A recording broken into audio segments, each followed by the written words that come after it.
Hi all, welcome back to class 3 of fabric painting.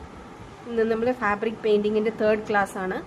അപ്പോൾ ഇന്ന് ഒരു ഫ്ലവർ എങ്ങനെയാണ് വരച്ചിട്ട് എങ്ങനെയാണ് പെയിൻറ്റ് ചെയ്യാമെന്നാണ് നോക്കാൻ പോകുന്നത്.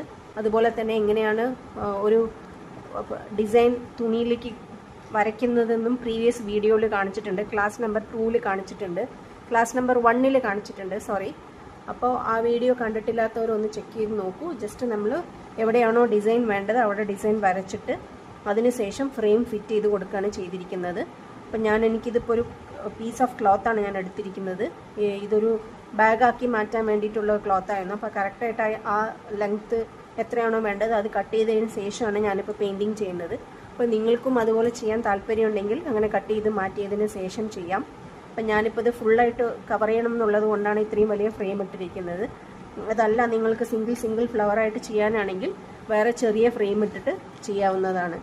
ഇപ്പോൾ നമ്മൾ സിമ്പിൾ ഫില്ലിംഗ് ടെക്നിക്കാണ് ഈ തേർഡ് ക്ലാസ്സിൽ കാണാൻ പോകുന്നത്. അപ്പോൾ ആദ്യം നമ്മൾ ഡിസൈൻ വരച്ചു കൊടുത്തു. ഞാനിപ്പോൾ ജസ്റ്റ് പെൻസിൽ വെച്ചിട്ട് ഒരു ഡിസൈൻ വരച്ചിരിക്കുകയാണ്. നിങ്ങൾക്ക് പെൻസിലിൽ വരയ്ക്കാൻ അറിയാത്തവരാണെങ്കിൽ ഒരു പ്രിൻ്റ് ഔട്ട് എടുത്തിട്ട് പ്രിൻ്റ് ഔട്ട് തുണിയിലേക്ക് നമുക്ക് കോപ്പി ചെയ്യാവുന്നതാണ്. ആദ്യം ഇപ്പോൾ വൈറ്റ് കളർ ക്ലോത്ത് അല്ലെങ്കിൽ ഒരു ഓഫ് വൈറ്റ് കളർ ക്ലോത്തൊക്കെ ആണെങ്കിൽ യെല്ലോ കാർബൺ വെച്ചതിന് ശേഷം ഡിസൈൻ അതിന് മുകളിൽ വെക്കുക, എന്നിട്ട് നന്നായിട്ട് വരയ്ക്കുക. അതിനുശേഷം ഡിസൈൻ ക്ലോത്തിൽ വന്നിട്ടുണ്ടാവും. അതിന് ശേഷമാണ് നമ്മൾ ഫ്രെയിം ഇടുക. ഫ്രെയിം ഇട്ടിട്ടാണ് പിന്നെ നമ്മൾ പെയിൻറ്റ് ചെയ്യുന്നത്. അപ്പോൾ എങ്ങനെയാണ് നമ്മൾക്ക് ജസ്റ്റ് ഫില്ലിംഗ് ടെക്നിക്ക് വെച്ചിട്ട് ഫാബ്രിക്കിൽ പെയിൻറ്റ് ചെയ്യുക എന്നുള്ളതാണ് കാണാൻ പോണത്. അപ്പോൾ fabric painting class number 3 filling ടെക്നിക്കാണ്. വളരെ സിമ്പിളാണ്, ആർക്ക് വേണമെങ്കിലും ചെറിയ കുട്ടികൾക്ക് പോലും ചെയ്യാൻ പറ്റുന്ന ഒരു ടെക്നിക്കാണ് ഈ ഫില്ലിംഗ് ടെക്നിക്ക്. അപ്പോൾ നമുക്ക് എങ്ങനെയാണ് ചെയ്യാമെന്ന് നോക്കാം. അതിനായിട്ട് നമുക്ക് കളേഴ്സ് എടുക്കാം. അപ്പം നിങ്ങൾക്ക് വലിയ ഫ്രെയിം വേണ്ടാന്നാണെങ്കിൽ ഇതുപോലത്തെ ചെറിയ ഫ്രെയിം ഇട്ടിട്ട് ഓരോരോ ഫ്ലവറായിട്ട് കംപ്ലീറ്റ് ചെയ്യാം. ഞാനിപ്പോൾ ഇത് ഫുള്ളായിട്ട് കവർ ചെയ്യാൻ വേണ്ടിയിട്ടാണ് ഇത്രയും വലിയ ഫ്രെയിം ഇട്ടിരിക്കുന്നത്. അപ്പോൾ ഫില്ലിംഗ് ടെക്നിക്കിന് നമുക്ക് ഏതെങ്കിലും ഇഷ്ടമുള്ള കളർ വെച്ചിട്ട് ജസ്റ്റ് ഫില്ല് ചെയ്ത് കൊടുക്കുകയാണ് ചെയ്യണത്. അപ്പോൾ ഏതാണോ താല്പര്യമുള്ള കളേഴ്സ് അതെടുക്കാം, എന്നിട്ട് ഫില്ല് ചെയ്ത് കൊടുക്കാം. ഇപ്പോൾ ഇതിൽ വൈറ്റ് വേണമെങ്കിൽ ബേസ് ആയിട്ട് കൊടുക്കാം. ഇപ്പോൾ ഡാർക്ക് കളർ ക്ലോത്ത് ആണെങ്കിൽ വൈറ്റ് കൊടുക്കാം. അല്ല, ഓപ്ഷണലാണ്, വേണമെങ്കിൽ കൊടുക്കാം അല്ലെങ്കിൽ വേണ്ട. ഓക്കെ, അപ്പം ഞാൻ അത് വൈറ്റ് വെച്ചിട്ടും വൈറ്റ് ഇല്ലാണ്ടും ഞാൻ എങ്ങനെയാണ് ചെയ്യാമെന്ന് കാണിച്ചു തരാം. അപ്പോൾ ആദ്യം നമ്മൾ ഫില്ലിങ്ങിന് വേണ്ടിയിട്ട് കളേഴ്സ് ഏതെങ്കിലും കളേഴ്സാണ് എടുക്കുന്നത്. ഇപ്പോൾ ബ്രഷ് ഞാൻ റൗണ്ട് ബ്രഷാണ് എടുത്തിരിക്കുന്നത്. ഇത് നമ്പർ 6 ആണ്. റൗണ്ട് ബ്രഷ് നമ്പർ 6 ആണ് എടുത്തിട്ടുള്ളത്. എന്നിട്ട് പെയിൻറ്റിൽ ഡിപ്പ് ചെയ്തു. ഞാൻ യൂസ് ചെയ്യുന്നത് ഫാബ്രിക് കളേഴ്സാണ്. ഇതുപോലത്തെ അടപ്പുള്ളത് ഫാബ്രിക് കളേഴ്സ്. ഓക്കെ, അപ്പോൾ ഈ ഫാബ്രിക് കളേഴ്സ് വെച്ചിട്ട് തന്നെയാണ് ഞാൻ പെയിൻറ്റ് ചെയ്യുന്നത്. ഫാബ്രിക് കളേഴ്സ് ഇല്ലാത്തവർ അക്രലിക് കളേഴ്സ് എടുക്കാവുന്നതാണ്.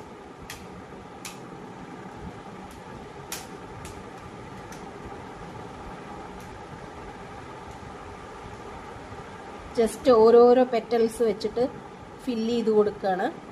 ഈ പെറ്റൽ നമ്മൾ എങ്ങനെയാണോ വരച്ചിരിക്കുന്നത് അതിൻ്റെ ഉള്ളിൽ പെയിൻറ്റ് ഫില്ല് ചെയ്യുക, അതിനെയാണ് ഫില്ലിംഗ് എന്ന് പറയുന്നത്. അപ്പോൾ ഓരോരോ ഫ്ലവേഴ്സ് എടുത്തിട്ട് പെയിൻറ്റ് ഫില്ല് ചെയ്ത് കൊടുക്കുക. പ്രീവിയസ് ക്ലാസ് നമ്പർ 1 and 2 എന്തൊക്കെ മെറ്റീരിയൽസ് ആണ് വേണ്ടതെന്ന് 1-ൽ പറഞ്ഞിട്ടുണ്ട്, ക്ലാസ് നമ്പർ 1-ൽ. അപ്പോൾ 1-ഉം 2-ഉം കണ്ടിട്ടില്ലാത്തവർ ഒന്ന് കണ്ടു നോക്കൂ. സെക്കൻഡ് ക്ലാസ്സിൽ നമ്മൾ ഷെയ്ഡിങ്ങും അതുപോലെ മിക്സിങ്ങും ഒക്കെയാണ് കൊടുത്തിട്ടുള്ളത്. അപ്പോൾ ആ സെക്കൻഡ് ക്ലാസ്സിൽ എങ്ങനെയാണ് ഷെയ്ഡിങ് എന്നൊക്കെ നമുക്ക് മനസ്സിലാക്കാനായിട്ട് ആ വീഡിയോ ചെക്ക് ചെയ്ത് നോക്കിയാൽ മതി. ജസ്റ്റ് ഒരു ഐഡിയ കിട്ടും. എല്ലാം പ്രാക്ടീസാണ്. നമ്മൾ പ്രാക്ടീസ് ചെയ്താലാണ് നമ്മൾക്ക് നന്നായിട്ട് വരയ്ക്കാനും നമുക്ക് ഷെയ്ഡിങ് ചെയ്യാനും കിട്ടുള്ളൂ. അപ്പോൾ നമ്മൾ പഠിച്ചു കഴിഞ്ഞാലും നല്ല പ്രാക്ടീസ് ചെയ്യുക, എന്നാലേ നമുക്ക് നന്നായിട്ട് വരയ്ക്കാനായിട്ട് പറ്റുള്ളൂ.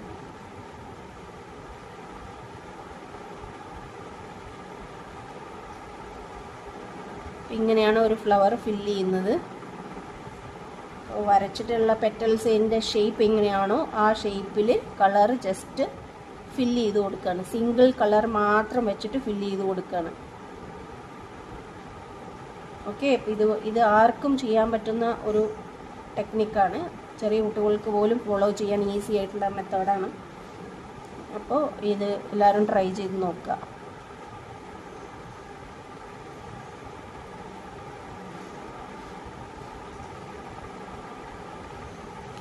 നമ്മൾ കളർ ഫില്ല് ചെയ്തിട്ടുണ്ട്.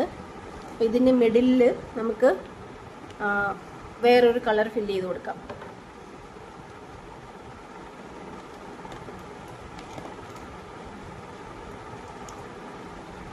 അപ്പോൾ ഞാൻ എടുത്തിരിക്കുന്ന അക്രലിക് കളേഴ്സാണ്. നിങ്ങൾക്ക് ഏത് കളറാണോ അതെടുക്കാം.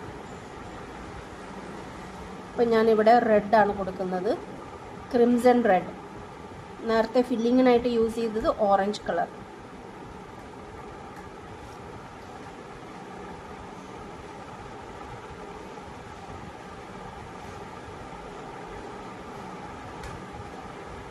അതുപോലെ ബ്രഷ് ഇടയ്ക്കിടയ്ക്ക് വാഷ് ചെയ്തിട്ട് ഒന്ന് തുടയ്ക്കണം, എന്നാലാണ് ആ സ്മൂത്ത്നെസ് കിട്ടുള്ളൂ. അല്ലെങ്കിൽ ബ്രഷിൽ പെയിൻ്റ് ഉള്ളത് ഡ്രൈ ആയാൽ നമുക്ക് ആ സ്മൂത്ത്നെസ് കിട്ടില്ല. വരയ്ക്കുന്ന സമയത്ത് ബ്രഷ് നന്നായിട്ട് മൂവ് ആവില്ല. അതുകൊണ്ട് ഇടയ്ക്കിടയ്ക്ക് ബ്രഷ് കഴുകിയിട്ട് നന്നായിട്ട് തുടയ്ക്കണം.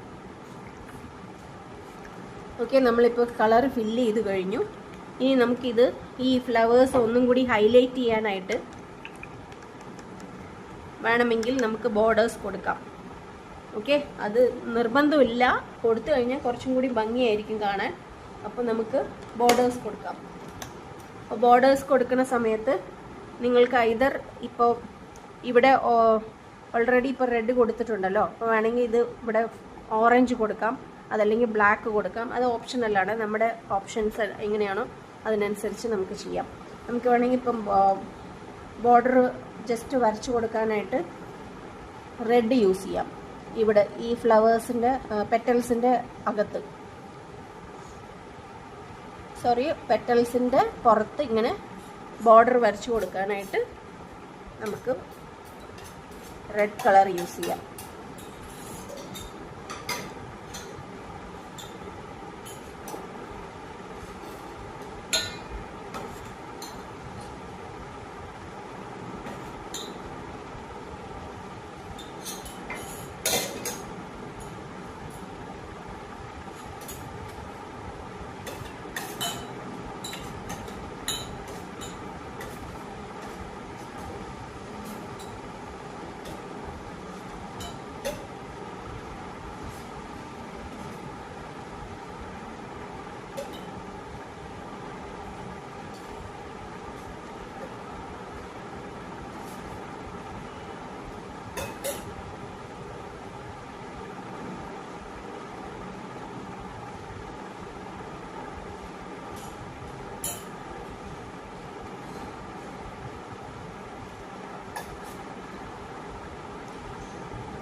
ഇത് ജസ്റ്റ് സിമ്പിൾ ഫില്ലിംഗ് ടെക്നിക്കാണ്. അതുകൊണ്ട് ഇത് ഇനീഷ്യൽ സ്റ്റാർട്ടിങ് ഫാബ്രിക് പെയിൻറ്റിങ്ങിൻ്റെ സ്റ്റാർട്ടിങ് ക്ലാസ്സാണ്. ജസ്റ്റ് ഫില്ലിങ്, ജസ്റ്റ് ഒരു കളർ ഒരു ബോർഡർ ലൈൻ ഇട്ടിട്ട് അതിൽ ഫില്ലിങ്, അല്ലെങ്കിൽ നമ്മൾ കളർ കൊടുത്തതിന് ശേഷം ബോർഡേഴ്സ് ഒന്ന് കൊടുക്കുക. അപ്പോൾ ഈ ഫ്ലവർ ഒന്ന് എൻഹാൻസ് ചെയ്യാൻ വേണ്ടിയിട്ടാണ് ഈ ബോർഡേഴ്സ് കൊടുക്കുന്നത്. അപ്പോൾ കൊടുത്തു കഴിഞ്ഞാൽ കുറച്ച് ഒരു ഡിഫറെൻറ്റ് ലുക്കായിരിക്കും. വേണമെങ്കിൽ ഇങ്ങനെയൊക്കെ ഒരു ഡിസൈനൊക്കെ നമുക്ക് കൊടുക്കാം. ഒന്ന് ഫ്ലവേഴ്സൊക്കെ ഒന്ന് ഭംഗി കൂട്ടാൻ വേണ്ടിയിട്ടാണ് ഇങ്ങനെ ചെയ്യുന്നത്. ഓക്കെ, ഇതൊക്കെ ഓപ്ഷണലാണ്.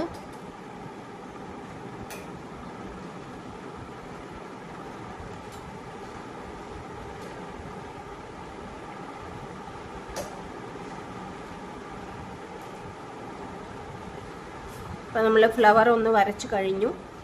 ഇനി നമുക്ക് പെറ്റൽസ് കൊടുക്കാം.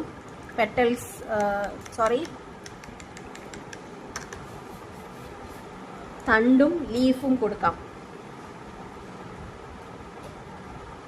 തണ്ടിനായിട്ട് ഞാൻ യൂസ് ചെയ്യുന്ന അതേ ബ്രഷ് തന്നെയാണ്. നമ്മൾ ഗ്രീൻ കളർ തണ്ടാണല്ലോ നമ്മൾ വരയ്ക്കുമ്പോൾ കൊടുക്കുന്നത്. അപ്പം ഗ്രീൻ കളറിന് വേണ്ടിയിട്ട് നമുക്ക് സാപ്പ് ഗ്രീൻ കളറാണ് അവൈലബിൾ ആയിട്ടുള്ളത്. അപ്പോൾ സാപ്പ് ഗ്രീൻ കളർ വെച്ചിട്ട് റൗണ്ട് ബ്രഷ് തന്നെയാണ് ഞാൻ യൂസ് ചെയ്യുന്നത്. അതേ ബ്രഷ് വെച്ചിട്ട് തന്നെയാണ് ചെയ്യുന്നത്. ജസ്റ്റ് വരച്ചു കൊടുക്കുക. ലൈറ്റായിട്ട് ആദ്യം ഒന്ന് ടച്ച് ചെയ്ത് കൊടുക്കുക, എന്നിട്ട് ഒന്ന് ഡാർക്കൺ ചെയ്യുക. അപ്പോൾ ലൈറ്റായിട്ട് ഒന്ന് ഇങ്ങനെ വരച്ച് കൊടുക്കുമ്പോൾ നമുക്ക് ആ ലൈന് നല്ലോണം തെളിഞ്ഞ് വരും. ഇപ്പോൾ പെൻസിൽ വെച്ചിട്ടൊക്കെ വരയ്ക്കുവാണെങ്കിൽ നമുക്കതൊന്ന് കുറച്ചൊന്ന് ടച്ച് ചെയ്ത് കൊടുത്താലാണ് നന്നായിട്ട് അത് പിന്നീട് അറിയാൻ പറ്റുള്ളൂ. അപ്പോൾ ഇതുപോലെ നന്നായിട്ട് വരച്ചു കൊടുക്കുക. പിന്നെ ഇപ്പോൾ ഇത് ഞാൻ എടുത്തിരിക്കുന്നത് പ്യുവർ കോട്ടൺ അല്ല, ഒരു ഖാദി കോട്ടൺ മെറ്റീരിയലാണ്. അപ്പോൾ ചെറിയ ആ ഒരു ലൈൻസൊക്കെ കാണുന്നുണ്ടാവും, അത് ആ മെറ്റീരിയൽ ആയതുകൊണ്ടാണ് ഇങ്ങനെ കാണുന്നത്. പ്ലെയിൻ വൈറ്റ് ആണെങ്കിൽ വേറെ ലുക്കായിരിക്കും. അപ്പോൾ നിങ്ങൾക്ക് ഏത് കളറാണോ, ഇപ്പോൾ വൈറ്റ് ആണെങ്കിൽ വൈറ്റ് എടുക്കാം, ഓഫ് വൈറ്റ് ആണെങ്കിൽ ഓഫ് വൈറ്റ് എടുക്കാം, ഏത് കളർ വേണമെങ്കിൽ എടുക്കാം. ഓക്കെ. പിന്നെ പെയിൻറ് യൂസ് ചെയ്യുന്ന സമയത്ത് ഒരിക്കലും അധികമായിട്ട് വെള്ളം യൂസ് ചെയ്യരുത്. വെള്ളം യൂസ് ചെയ്ത് കഴിഞ്ഞാൽ നമ്മുടെ പെയിൻറ് സ്പ്രെഡ് ആവും. ഇപ്പോൾ ലീഫ് വരയ്ക്കുന്ന സമയത്ത് എങ്ങനെയാണ് സിമ്പിളായിട്ട് ലീഫ് വരയ്ക്കാമെന്ന് നോക്കാം. ഇതിപ്പോൾ സിമ്പിൾ ലീഫാണ്. ഈ ലീഫിന് ആദ്യം ഞാൻ ജസ്റ്റ് ഒരു ഔട്ട്ലൈൻ കൊടുക്കുകയാണ്, അതിന് ശേഷമാണ് ഞാനിത് ഫില്ല് ചെയ്യുന്നത്. അപ്പം നമ്മൾ ജസ്റ്റ് ഫില്ലിംഗ് ടെക്നിക്ക് ആയത് കാരണം ഒരേ കളർ വെച്ചിട്ട് തന്നെ ജസ്റ്റ് ഫില്ല് ചെയ്ത് കൊടുക്കുകയാണ്. ഓക്കെ, ജസ്റ്റ് ഒരു കളർ മാത്രം വെച്ചിട്ട് ഫില്ല് ചെയ്ത് കൊടുക്കുകയാണ്.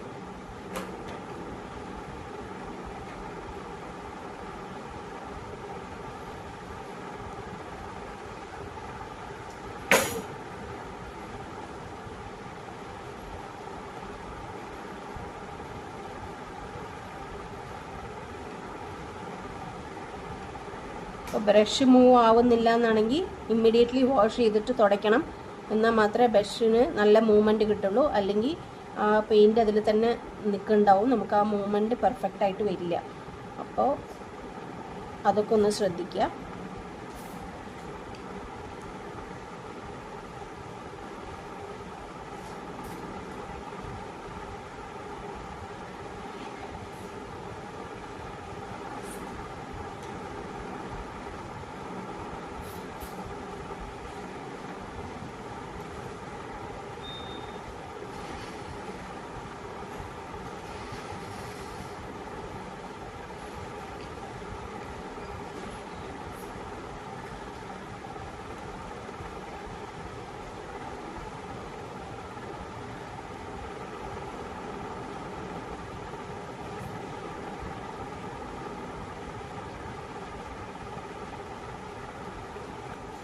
അപ്പോൾ ക്ലോത്തിൽ പെയിൻറ് ചെയ്യുന്ന സമയത്ത് നമ്മൾക്കിപ്പം മിസ്റ്റേക്ക് എന്തെങ്കിലും പറ്റിക്കഴിഞ്ഞാൽ അത് ചേഞ്ച് ചെയ്യാൻ ഭയങ്കര ബുദ്ധിമുട്ടാണ്. അപ്പോൾ മാക്സിമം മിസ്റ്റേക്ക് ഒന്നും വരുത്താതെ ചെയ്ത് നോക്കുക, പഠിച്ച് നോക്കുക. നന്നായിട്ട് പ്രാക്ടീസ് ചെയ്തതിന് ശേഷം മാത്രം നമ്മൾ നല്ല ഡ്രസ്സിലൊക്കെ പെയിൻറ് ചെയ്യുകയാണെങ്കിൽ അങ്ങനെ ചെയ്താൽ മതി. അല്ലെങ്കിൽ നമുക്ക് ഇങ്ങനെ എന്തെങ്കിലും മിസ്റ്റേക്ക് പറ്റിക്കഴിഞ്ഞാൽ അത് മാറ്റാനായിട്ട് ബുദ്ധിമുട്ടായിരിക്കും. അപ്പോൾ അതിന് വേണ്ടിയിട്ടാണ് പറയണത്. ഇപ്പം നമ്മൾ ലീഫും ഫില്ല് ചെയ്ത് കഴിഞ്ഞു. ജസ്റ്റ് ഫില്ലിങ് മാത്രമാണ് നമ്മൾ ചെയ്യണം. ഒരേ കളർ വെച്ചിട്ടാണ് ഫില്ല് ചെയ്യുന്നത്, വേറെ കളേഴ്സ് ഒന്നും കൊടുക്കുന്നില്ല. അപ്പോൾ ഒരു ഫ്ലവറും ഒരു ലീഫും എങ്ങനെയാണ് വരയ്ക്കുക എന്നാണ് ഈ വീഡിയോയിൽ ഞാൻ കാണിച്ചിട്ടുള്ളത്. അപ്പോൾ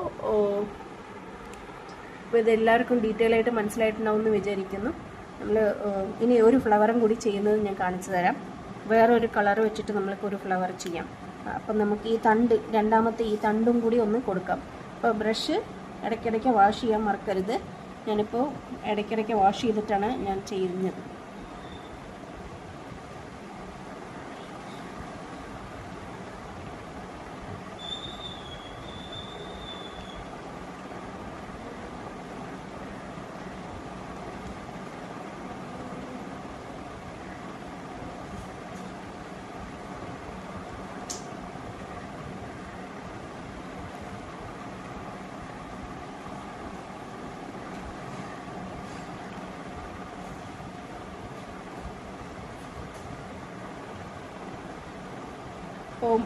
ഒരു കോട്ട് കൊടുത്തിട്ട് നന്നായിട്ട് തെളിഞ്ഞ് കളറ് വന്നിട്ടില്ല എന്നാണെങ്കിൽ രണ്ടാമത് ഒരു കോട്ടും കൂടി കൊടുക്കണം.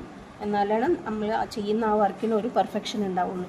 അപ്പോൾ ജസ്റ്റ് ഫില്ലിംഗ് ഒക്കെ ആകുമ്പോൾ നമ്മൾ ഒരേ കളർ എടുത്തിട്ട് ജസ്റ്റ് ഫില്ല് ചെയ്യുകയാണ് ചെയ്യുന്നത്. അതുകൊണ്ട് ഇപ്പം നമുക്ക് എന്തെങ്കിലും പെർഫെക്ഷൻ ആയില്ല, ഇതിപ്പോൾ കുറച്ചും കൂടി പെർഫെക്റ്റ് ആവാനുണ്ടെന്ന് തോന്നുവാണെങ്കിൽ രണ്ടാമത് ഒരു കോട്ടും കൂടി കൊടുക്കുക. അപ്പം അപ്പോഴാണ് നമുക്ക് നല്ല ലുക്കും ആ പിക്ചർ നന്നായിട്ട് വരുന്നത്. രണ്ടാമത് ഒരു കോട്ടും കൂടി കൊടുത്ത് ഫിനിഷ് ചെയ്യുമ്പോഴായിരിക്കും. അപ്പോൾ അതൊന്ന് ചെക്ക് ചെയ്യാം. അപ്പോൾ നമുക്ക് ഈ ഫ്ലവർ വേറൊരു കളർ വെച്ചിട്ട് എങ്ങനെയാണ് പെയിൻറ് ചെയ്യുന്നതെന്ന് നോക്കാം. മാത്രമല്ല ഒരു ബേസ് കോട്ടായിട്ട് വൈറ്റ് കൊടുത്ത് നോക്കാം. ജസ്റ്റ് ഒരു ട്രൈ ആണ്, അതായത് ഒന്ന് ഡിഫറെൻ്റ് ആയിട്ട് എങ്ങനെ ചെയ്യാമെന്നുള്ളതാണ് നമ്മൾ കാണിക്കുന്നത്. അപ്പോൾ നിങ്ങൾക്ക് ഇതുപോലെയൊക്കെ ചെയ്യാം.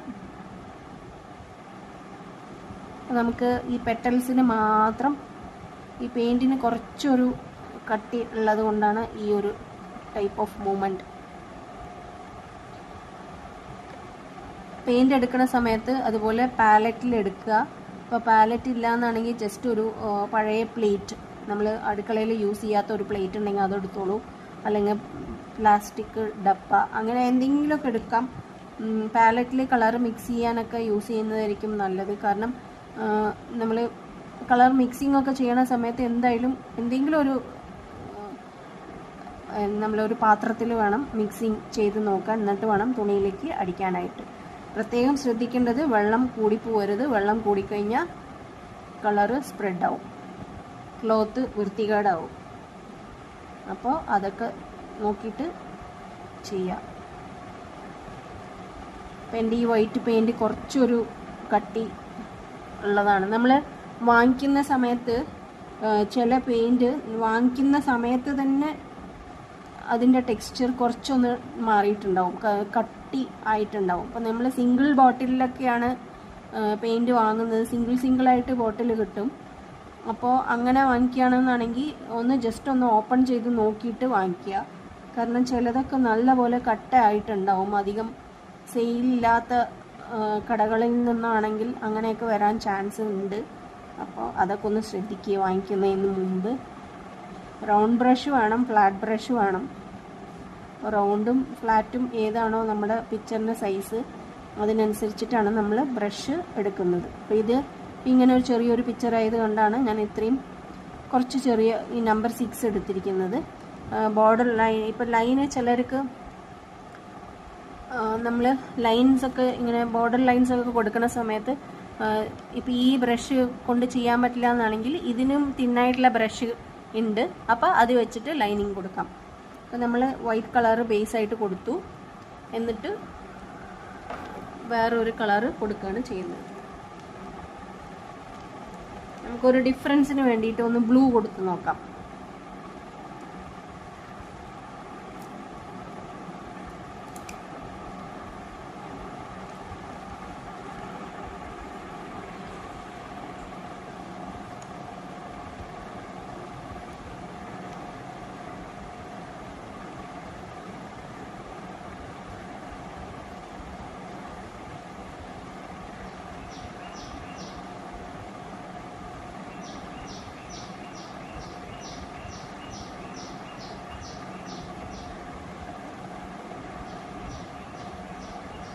ഈ ബ്ലൂ ഒന്ന് നല്ലപോലെ ഹൈലൈറ്റ് ചെയ്യാൻ വേണ്ടിയിട്ടാണ് ഞാനിപ്പോൾ വൈറ്റ് കൊടുത്തത് ബേസായിട്ട്.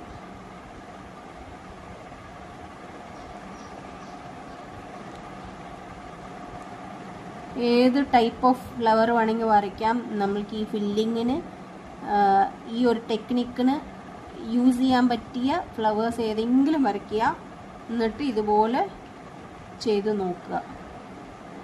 ഓക്കെ,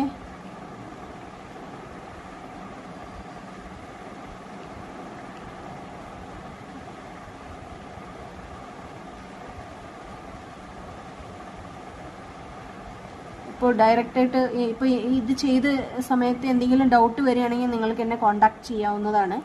ഞാൻ ഇമെയിൽ ID കൊടുത്തിട്ടുണ്ട്. ഇമെയിൽ IDയിലേക്ക് ഒരു മെയിൽ അയച്ചിട്ട് നിങ്ങളുടെ നമ്പർ അയക്കുകയാണെങ്കിൽ ഞാൻ ഗ്രൂപ്പിൽ ജോയിൻ ചെയ്യിപ്പിക്കാം. അപ്പോൾ നമുക്ക് ഡൗട്ട്സൊക്കെ ക്ലിയർ ചെയ്യാൻ പറ്റും. ഫാബ്രിക് പെയിൻറ്റിങ്ങിൻ്റെ തന്നെ ഒരു ഗ്രൂപ്പുണ്ട്. അപ്പോൾ അതിലേക്ക് നിങ്ങളുടെ എന്തെങ്കിലും ഡൗട്ട് ഉണ്ടെങ്കിൽ ഡയറക്റ്റായിട്ട് കോൺടാക്റ്റ് ചെയ്യാവുന്നതാണ്.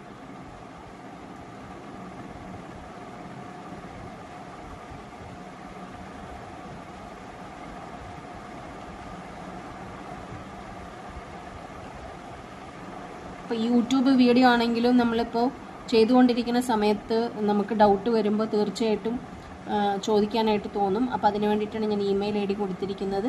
അപ്പോൾ എന്തെങ്കിലും ഡൗട്ട് ഉണ്ടെങ്കിൽ നിങ്ങൾക്ക് എൻ്റെ ഇമെയിലിലേക്ക് നിങ്ങളുടെ നമ്പർ അയച്ച് തന്നാൽ മതി. ഞാൻ ഡൗട്ട് എന്താണെന്ന് വെച്ച് കഴിഞ്ഞാൽ വാട്സപ്പിലൂടെ ക്ലിയർ ചെയ്യുന്നതായിരിക്കും. അപ്പോൾ എല്ലാവർക്കും ഈ വീഡിയോ ഇഷ്ടമായി എന്ന് വിചാരിക്കുന്നു. അപ്പോൾ നമ്മൾ ഡിഫറെൻ്റ് ആയിട്ട് ഒരു ബ്ലൂ ഫ്ലവറാണ് കൊടുത്തിരിക്കുന്നത്.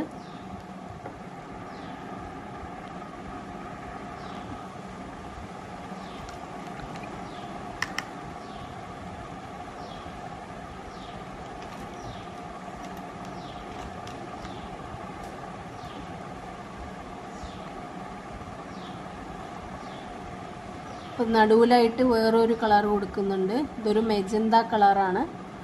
ചെറുതായിട്ടൊന്ന് ബ്ലെൻഡ് ചെയ്ത് കൊടുത്ത കാരണം രണ്ട് കളറും കൂടി മിക്സായി വന്നിരിക്കുകയാണ്. ഓക്കെ, രണ്ടാമതൊരു കോട്ടും കൂടി കൊടുത്തിട്ട് ഇതിനെ എൻഹാൻസ് ചെയ്യണം. അപ്പോൾ വേണമെങ്കിൽ ഇത് വെച്ചിട്ടൊരു ബോർഡർ ലൈനും നമുക്ക് കൊടുക്കാം. അപ്പോൾ ബോർഡർ ലൈനൊക്കെ കൊടുക്കുന്ന സമയത്ത് നല്ല ഫ്ലോ വരണം. അപ്പോൾ പെയിൻറ്റ് കട്ടിയായിട്ടുണ്ടെങ്കിൽ കുറച്ചൊന്ന് ലൈറ്റായിട്ടൊന്ന് വെള്ളം ആഡ് ചെയ്യാവുന്നതാണ്.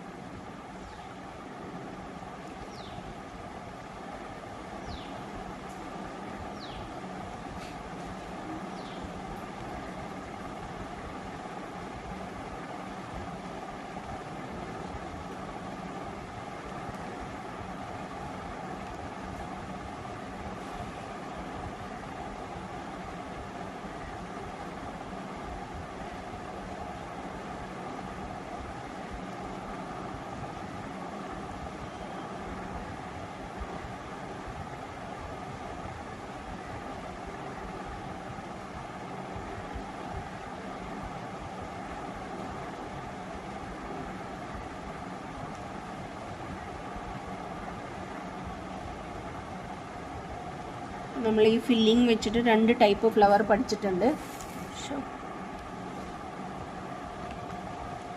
അപ്പോൾ ബോർഡർ ലൈൻ ഇതിൽ കൊടുത്തിട്ടുണ്ട്. ജസ്റ്റ് ഈ മെജന്ത വെച്ചിട്ട് തന്നെയാണ് ബോർഡർ ലൈൻസും ഫില്ല് ചെയ്ത് കളർ, അതായത് ബോർഡറും ചെയ്തത് ഈ ഒരു മെജന്ത കളർ വെച്ചിട്ടാണ്. അപ്പോൾ ഈ രണ്ട് ഫ്ലവേഴ്സും അതുപോലെ തന്നെ മെത്തേഡും ഫില്ലിംഗ് മെത്തേഡും എല്ലാവർക്കും മനസ്സിലായിട്ടുണ്ടാവുമെന്ന് വിചാരിക്കുന്നു. എന്തെങ്കിലും ഡൗട്ട് ഉണ്ടെങ്കിൽ കമൻറ്റ് ചെയ്യാം, അല്ലെങ്കിൽ മെയിലിലേക്ക് അയക്കാവുന്നതാണ്. നമ്മൾ ഈ ഒരു ഫ്ലവർ പെയിൻറ്റ് ചെയ്യാൻ പോവാണ്. അതിന് നമ്മൾ പിങ്ക് ഷെയ്ഡാണ് കൊടുക്കുന്നത്.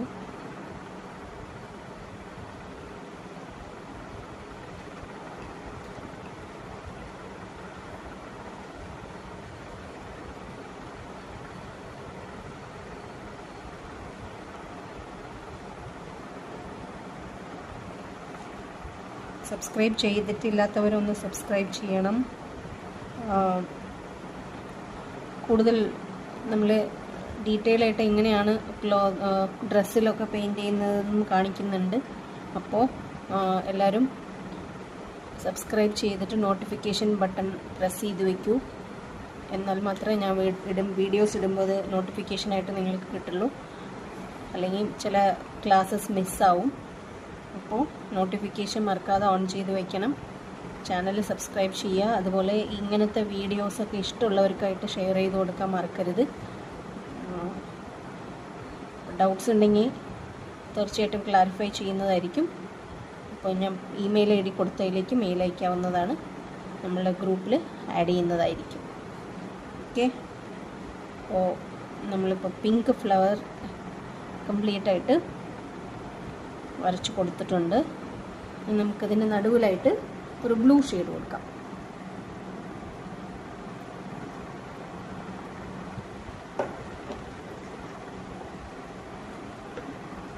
ഇപ്പോൾ ഈ ബ്ലൂ ഞാൻ ബ്രഷിൽ എടുത്തിട്ട് അങ്ങനെ തന്നെ കൊടുത്തതാണ്. ഇപ്പോൾ നമുക്ക് കളേഴ്സ് നന്നായിട്ട് വേറെ സ്ഥലത്തോട്ടായി കഴിഞ്ഞാൽ അത് ബ്ലെൻഡാവും. അപ്പോൾ വേറൊരു ഷെയ്ഡ് വരും. അപ്പോൾ അങ്ങനെ വേണ്ടാന്നാണെങ്കിൽ ജസ്റ്റ് ഇങ്ങനെ ടച്ച് ചെയ്ത് കൊടുത്താൽ മതി. നമുക്ക് ഇവിടെ ഒരു ബോർഡർ ലൈൻ ഞാൻ കൊടുക്കുന്നുണ്ട്. ഇങ്ങനെ ബ്ലൂ വെച്ചിട്ടാണ് കൊടുക്കുന്നത്. അപ്പോൾ സ്മൂത്ത് ആവാനായിട്ട് ബ്രഷ് വാഷ് ചെയ്തിട്ട് വേണം ചെയ്യാൻ.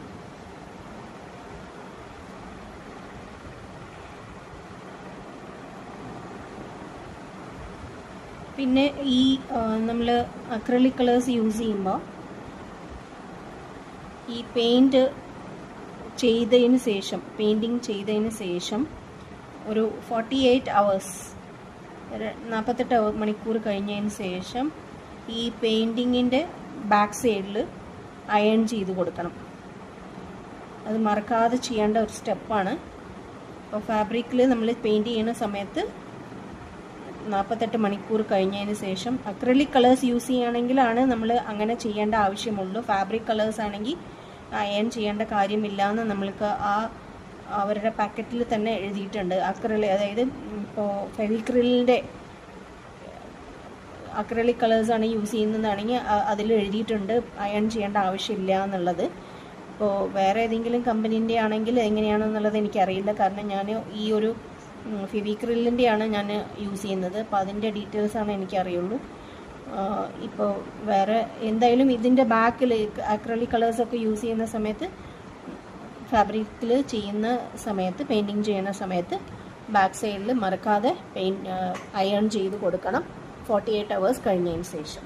ഓക്കെ, അത് മറക്കാണ്ട് ചെയ്യേണ്ട ഒരു സ്റ്റെപ്പാണ്. മാത്രമല്ല നമ്മൾ ഒരിക്കലും അയൺ ബോക്സ് ഈ പെയിൻറ്റിങ് ചെയ്തതിൻ്റെ മുകളിൽ വയ്ക്കാൻ പാടില്ല. അങ്ങനെയാണെങ്കിൽ അത് പെയിൻറ്റ് അയൺ ബോക്സിൽ പറ്റിപ്പിടിക്കും. അപ്പോൾ അതൊക്കെ നല്ലോണം ശ്രദ്ധിക്കേണ്ട കാര്യങ്ങളാണ്. നമ്മളിപ്പോൾ ക്ലോത്തിൽ അയൺ ചെയ്തിട്ട് ഇപ്പം നമ്മൾ ഷർട്ടും ചുരിദാർ അങ്ങനെ ഉള്ള സാരിയൊക്കെ പെയിൻറ്റ് ചെയ്തിട്ട് അയൺ ചെയ്യുന്ന സമയത്ത് വളരെ ശ്രദ്ധിക്കേണ്ടതായിട്ടുണ്ട്. അല്ലെങ്കിൽ പെയിൻറ്റ് ഇളകിപ്പോകും.